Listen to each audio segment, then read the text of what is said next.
Oh, there you are. There you are. Hello?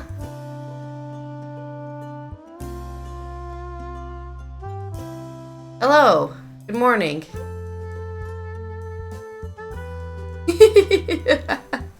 Everyone.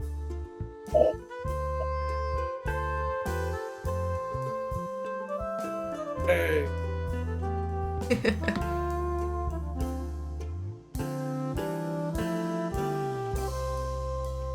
Morning. Great line. Let me go. Right. Headlines. Today on Before Coffee, Zelensky on Russian missile strikes. It was a rough night. 3 injured in fiery train derailment caused by a rock slide. Oh, wow. Inspection. Too long stay in the emergency shelter leads to health problems. Justice Department finds pattern of singing.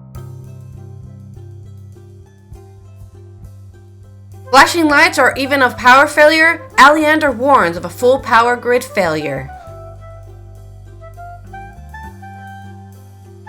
And Bay Area weather, Northern California atmospheric river impacts forecast strong wind. Stay on coffee.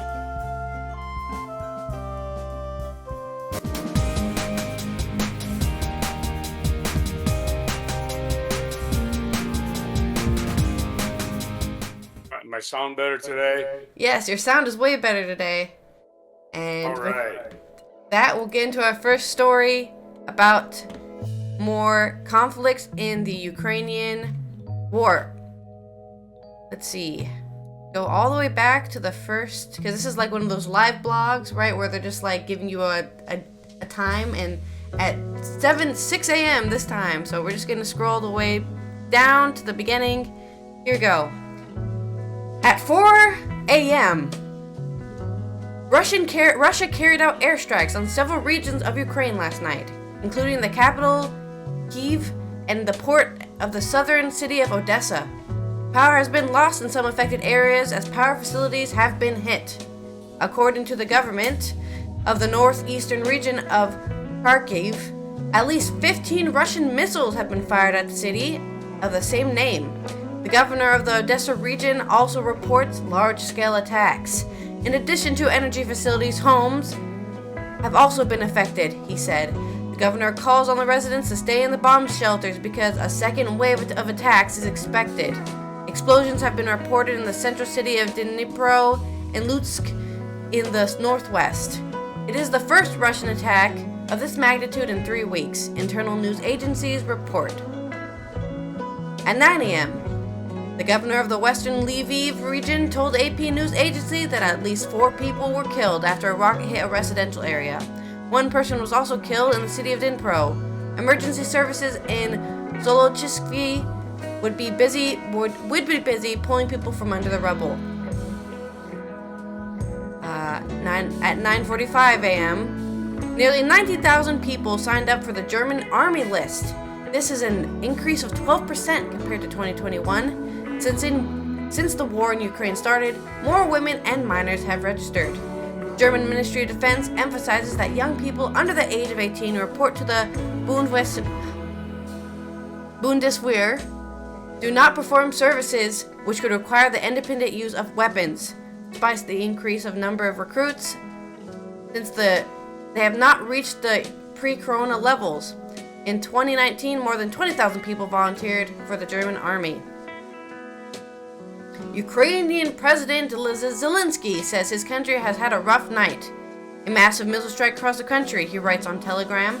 There were attacks on critical infrastructure and residential buildings. Unfortunately, people were injured and killed. Of the power supplies that have been affected, Zelensky writes, all services are working. The power systems are being restarted. He says that attacks in which Russia fired 81 missiles were carried out to intimidate Ukrainians. They have gone back to their wretched tactics. The occupiers can only terrorize civilians. That's all they can do, but it won't help them. They won't shirk responsibilities from everything they've done. There you go. And concerning Georgia, Common civilian. I don't know if you remember, yesterday we were talking about Georgia's bill against Russian or foreign agents or whatever. In Georgia, the controversial bill that was widely protested has been withdrawn. The law would require organizations to register as a foreign agent if they received money from abroad. In Russia, a similar type of law is being used to crack down on media and opposition. Fearful that Georgia would do the same thing, protesters took to the streets again last night. In the capital, Tbilisi, the protest turned into riots. More than 60 people have been arrested. Alright, there you go. Our Ukrainian conflict update. Interesting that Florida is trying to pass a law where bloggers, whatever, Yeah. totally against freedom of press, but whatever. Florida's trying to be Russia. Pretty obvious. Say gay either. Should try.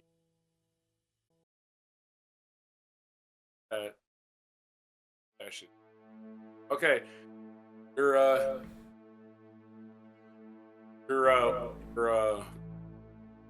typical display of power by dictatorial bombing people indiscriminately to inflict pain. Anyway, in the United States, this is happening tonight. In Sandstone, West Virginia, an empty coal train hit a rock slide on tracks in West Virginia on Wednesday.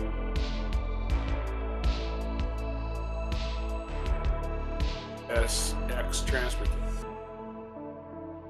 CSX. Yeah. CSX.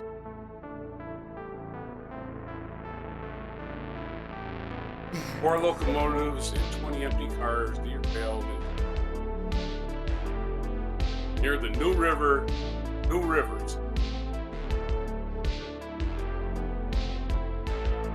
CSX said. That locomotive, which carried a conductor, an engineer, and engine training, caught fire and members were being evaluated. Unoccupied locomotive, partially waterway. Spilled. Officials said environmental teams were deploying. Derailment occurred in a area just south of Sandstone, inside the New River National Park. It's called It's a name.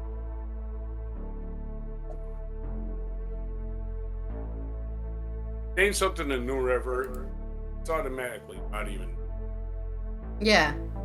So why call it the? People are, I guess, naming.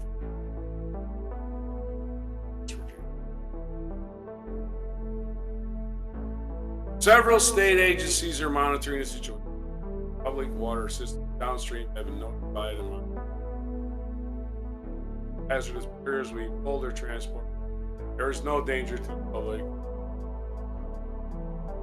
And so that's just a minor derailment. But again, the derailments, big derailments make the news. Minor ones are starting them. Probably more often than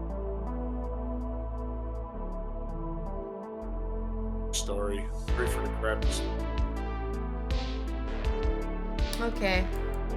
Crappy story. Really much. Scrap with it. Okay. On news for asylum seekers, the healthcare system has failed and come very short. This leads to health problems, and there are also risks to public health, reports the Health and Youth Care Inspectorate, IGJ.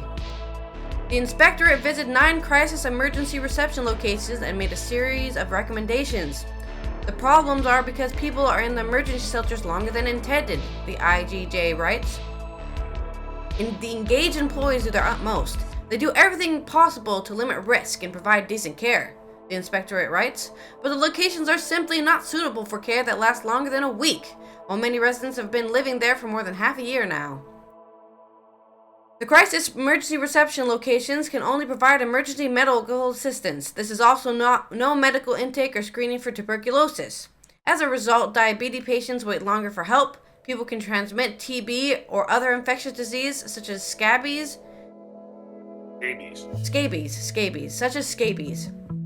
The IGJ recommends doing the intake and TB screening on the day after arrival. Children who are cared for are also not vaccinated against mumps, measles, rubella, diphtheria, whooping cough, tetanus, and polio. This is why young healthcare must see children and young people must be included in the national vaccination program, according to the inspectorate. There's also now a lack of overview on people's medical situation when someone is referred. This often occurs precisely because of the many movements of asylum seekers, according to the inspectorate. To overcome this problem, the inspectorate recommends keeping digital patient files. Although it is not the intention that people with psychological problems end up in emergency shelters, they do. The group that is only referred to mental care if there are acute problems.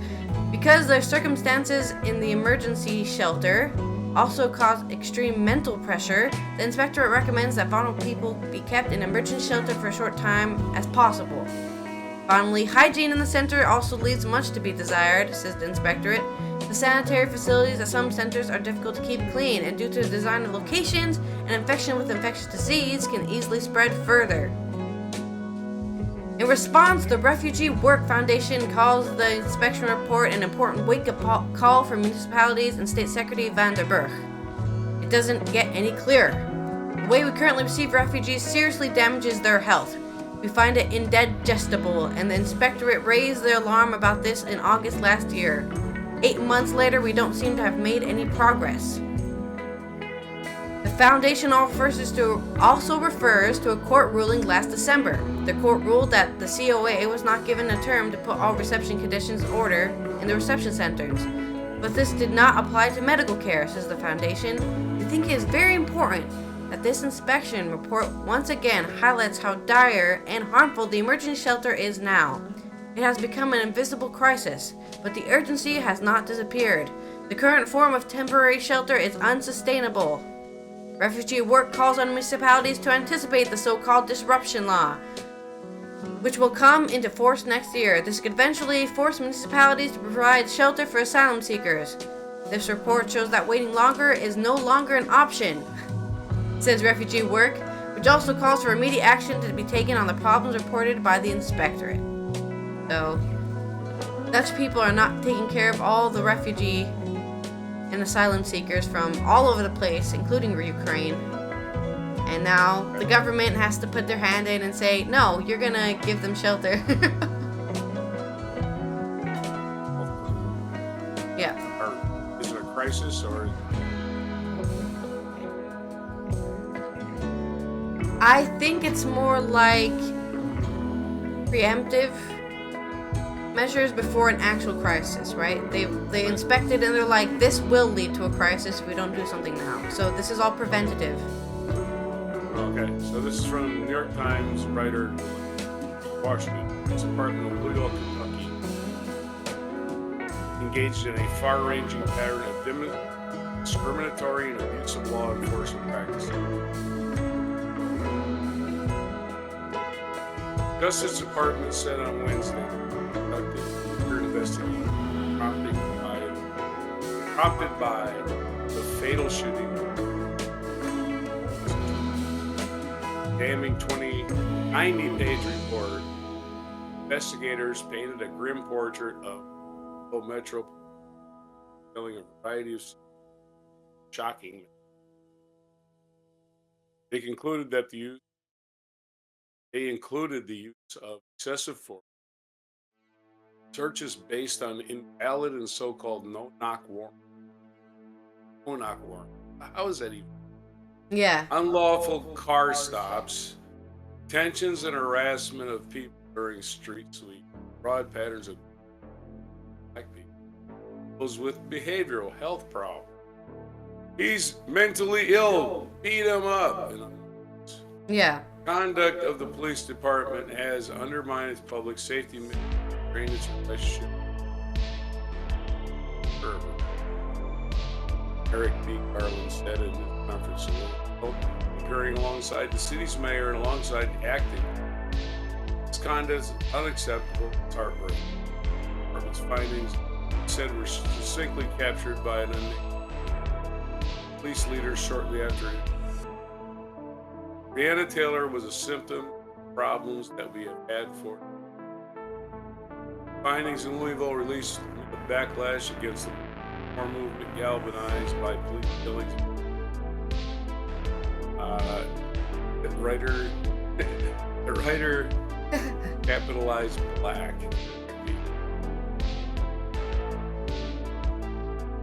Not people, just black. I'm not sure that's the right way. Anyway, served to remind her of the dysfunctional bill, nor will be the last. Justice Department is investigating similar practices. I'm sorry, but the emphasized the word. Mrs. Taylor, it's in the middle of a sentence. Yeah. Yeah. Mrs. Taylor, an emergency recruitment technician, shot and killed himself trying to unit in March 2020 during a botched raid on her apartment. Her death prompted from across the name. She was shot basically by cops just randomly shooting into a building, not even knowing who's inside or anything. Perfect. Justice Department interviewed hundreds of officers and members, assessed body camera video, dozens of officers, hundreds of 1,000-member police department responsible for the city, surrounding metropolitan region, majority white area, segregated pockets of predominantly black neighborhood. Force is about 80% white.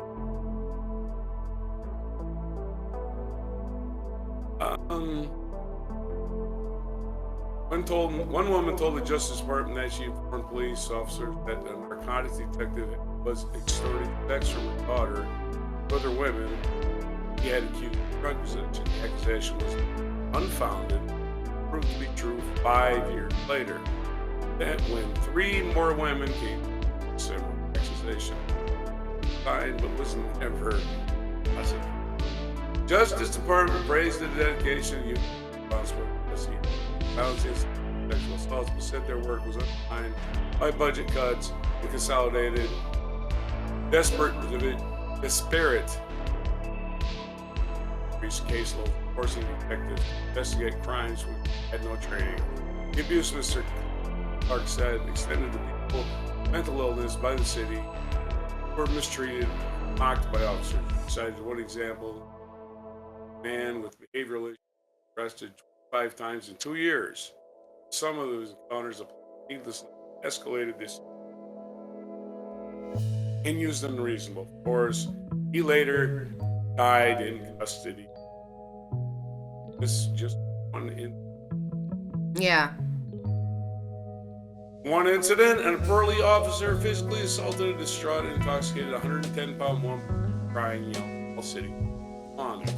Back for a minute and a half, the officer rushed up to the crying woman as she fought with her friends and put the horse on the ground.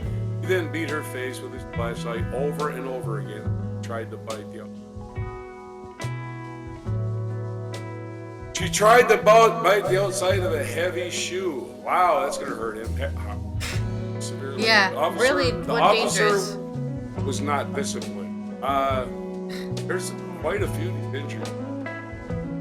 It's a vertical.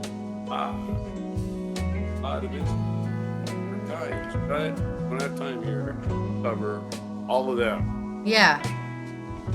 I think most people have heard of all of them at this point, because... Well, I don't think you've heard them, because there weren't cameras. Oh, okay. There weren't cases. Right. Or the camera. There was body cameras, and the cases, like you said, the case of Smith. Smith means buried. doesn't mean that they're going to ever see the light of day. Ever going to punish times that they can't ever see their new Okay. story. Originally, I was going to do a story about electricity being not reliable in the north of the Netherlands, but I found a different story about the north of the Netherlands, and it's about a wolf. That's right. Wolves have finally been reintroduced to the environmental biome of the Netherlands and the Belgium area as well, I believe. Many have melted seeing the video images of wolf cubs in the Drenthe Friese Wold, while others cheer at the photos of the wolf run over in Hokersmilde. In Drenthe, there are a few subjects that evoke such emotions as the wolf. The elections for the provincial council will be held on 15th March. Nitrogen and housing topics that play a role everywhere. There are also typical regional themes per province. In Drenthe, for example, this is the wolf, which is increasingly seen in the wild. The coalition parties PVDA and GroenLinks, which is the Green Party, right? But also SPD66 and Party for the Animals and Volt believe the wolf is welcome in Drenthe. On the other side of the political spectrum, they see it differently. For example, the coalition parties of VVD, CDA, and Christian Unie, the Christian Democratic parties, believe that there is no room for the wolf. Fuck biological equilibrium. Let us make our sheep and have millions of sheep and make money off of it. Capitalism must strive. Parties such as the Forum for Democracy, PVV, and JA21, and newcomer Bay are also against. They believe that if the wolf cannot be chased away, the animal should be shot. But European regulations prohibit disturbing and chasing or killing the wolf. The animal enjoys a protected status. Yeah, because they're already basically eradicated completely from the European biome. Let's protect our docile herbivores who are destroying the environment. Parts. Yeah, exactly. Something that several provinces want to get rid of, including the current provisional government of Drenthe. They want to get rid of the law that protects wolves from being murdered. Deputy Henrik Julmet of CDA wants Minister van der Waal for Nature to plead with the European Commission for an adjustment of that status. According to the deputy, the wolf causes unrest and sadness by attacks on livestock. This year, at least 18 attacks on several sheep have been reported in Drenthe, to reporting point by 12. DNA research has yet to show whether it was an actual wolf in all cases. Here's an idea. I know this is a crazy idea. Maybe just leave out food for the wolf. Or get one of your sheep that are lame and just leave it out on the field. I just said it's... Maybe they've watched too many horror movies. Maybe they listen to the song Werewolves of London. These are the same people who are like, crows are in my fields eating my plants. I'm like, yes, crows also deserve... this is just what happens when you're a shepherd and a farmer. These are... Yeah. Not wild animals. Oh my God. On Earth, wild animals on Earth. I don't get it. What do these wild animals think they're doing on this planet? Don't they know we have malls? Don't they know we have airports? Sharp relationships. Since the wolf settled in Drenthe in September 2020, the relations between the proponents and opponents have been on edge. And that discussion has only hardened, now that a number of wolves, and therefore also a number of attacks on sheep, for example, is increasing. Photos of mutilated and killed sheep are still circulating on social media with some regularity. It drives some farmers to despair. There are examples of farmers who demonstratively lay their dead sheep on the sidewalk in front of their farm. Why don't they just give them to the wolves? I don't know, man. I won't tell farmers to destroy their livelihood. I'm kind of sure. Yeah. I was like, our ordered stuff is not working. It needs to be ordered. Everything needs to be neat. Everything needs to be perfect. The humans are like pulling themselves up. Yeah. Things are orderly and neat. Nature. In control. We have conquered it. Yeah. We figured it out. We'll just kill all the animals. That'll solve all our problems. There's also discussion about wolf-resistant Fantastic. fences that livestock farmers can erect with an often insufficient subsidy. Do they work or not? Sheep farmer from Vleder, who thought he had his grids neatly arranged, here we go, neatly, oh, we've controlled nature, saw a wolf sneak in anyways. How much does sheep add to the economy? Wool in mutton market is big. Yeah, I think Is that a wool big is thing? actually used for something that isn't just like itself, right? That like I think there's like a chemical process where you turn wool into something that's used. I can't remember what it is now, but like you've been to Scotland, you see all the sheep there. There's absolutely nothing going on there. That's got to drive And the cows. price down. Yeah. Well, I see more sheep than anything. I don't know about you. Oh, that's a lot of rabbits. But there ain't no wildlife there. Nothing to kill them. So why doesn't Scotland dominate the world in wool? Do they? I don't know. Maybe they do. They do. Maybe New Zealand probably got the same problem, right? Sheep everywhere. Predators. Oh, they might have predators. They No idea. have a lot of strange animals like that, but volcanoes. Okay, next story. Okay. Weather in California. Again. Oh, great. I love these. They pop up a news story.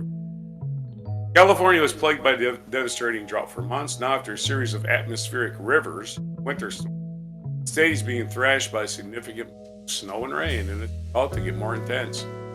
Back-to-back winter storms have left many areas throughout the state almost totally buried in snow, forcing many residents to go on arduous hikes to secure basic needs, leaving avid hikers stranded, heating shutting down Yosemite National Park.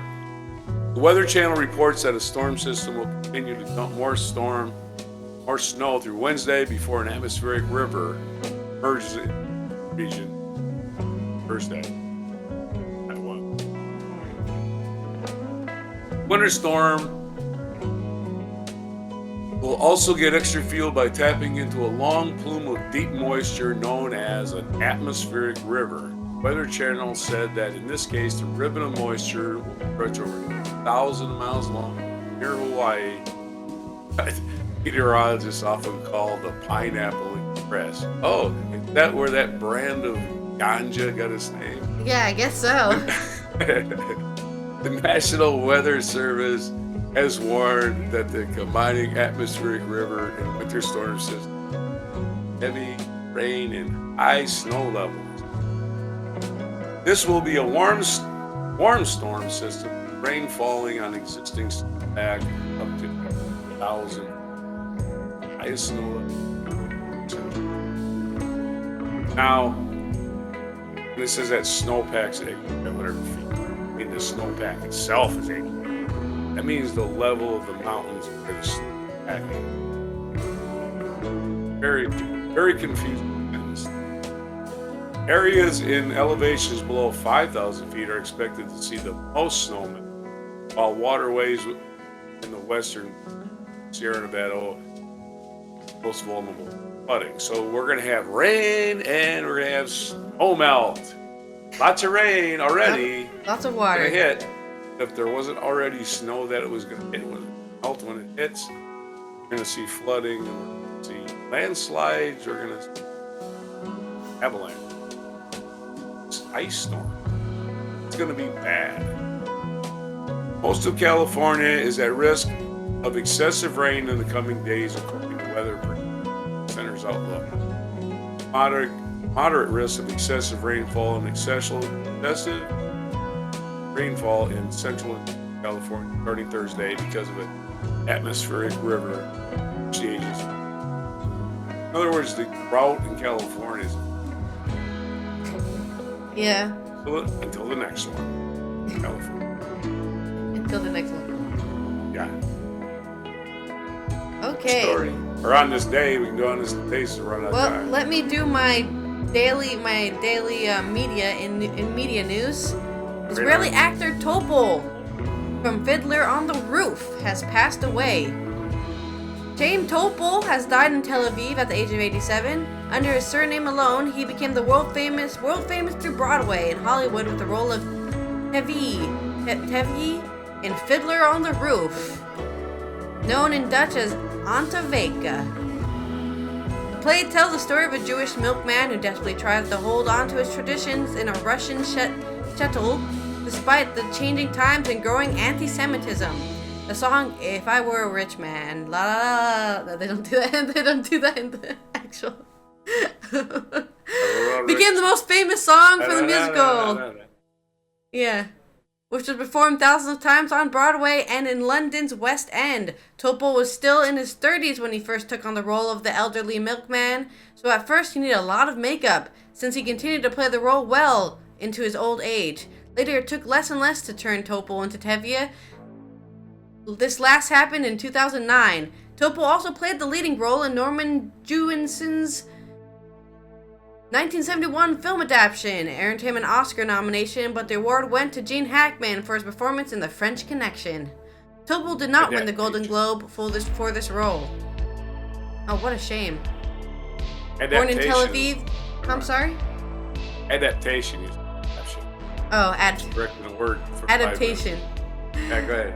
Born in Tel Aviv in 1935, Topol began acting in the Israel Army Theater Troupe, where he also met his future wife, Galia. His breakthrough came with the film Salah Shabati, the first film with his native country to be nominated for an Oscar. Aaron Topol his first Golden Globe for Best Newcomer. Oh, so he still got a Golden Globe, just not for the role everyone knows him for. In 1966, he played the Hollywood role opposite Kirk Douglas in Cast Giant Shadow. He later emerged as a brilliant scientist in the camp classic Flash Gordon, best known for its Queen soundtrack, and he played astronomer Galileo in a biopic, a Bond villain for For Your Eyes Only, and a minor role in Left Luggage, the directional debut of Jeroen Krabbe. Lots of comment. In Israel, Topol's death has provoked many reactions, especially as the role of Tevi, which Topol has been identified in many countries as a bittersweet portrayal of the plight of Jews in the diaspora.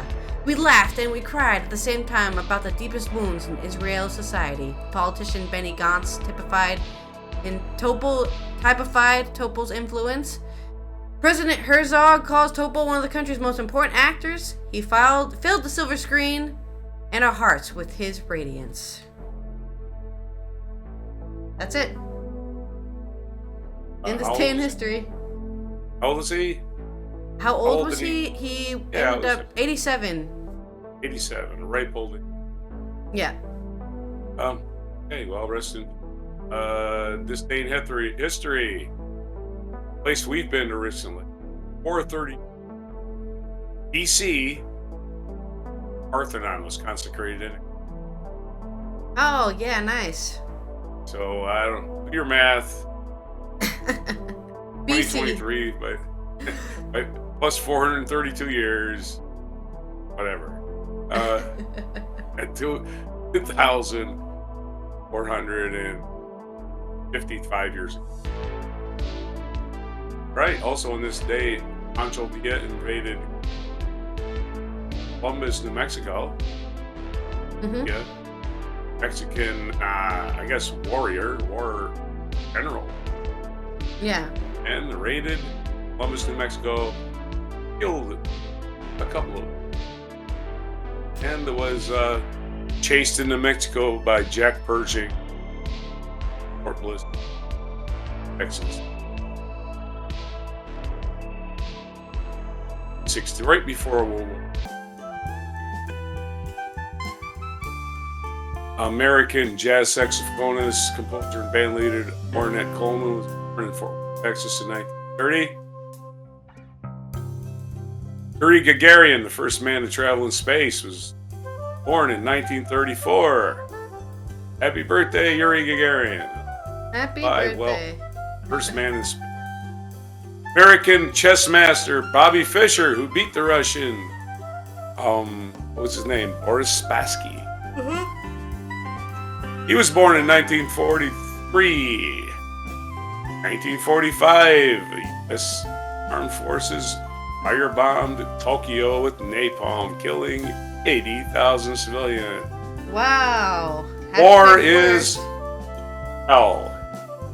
And in 1959, Barbie, released by the Mattel Incorporated. Okay. Mattel Corporation. Voices cracking. Well, that's it. Thank you. This has been Allison with news about wolves and dead actors. I hope to see you next time for another exciting revelation on what's going on in the Netherlands, mostly. This has been Roger feeling his way through the really groggy morning. And that's before coffee for March 9th, 2023. That's the way it is. That's the way it is. See you next time.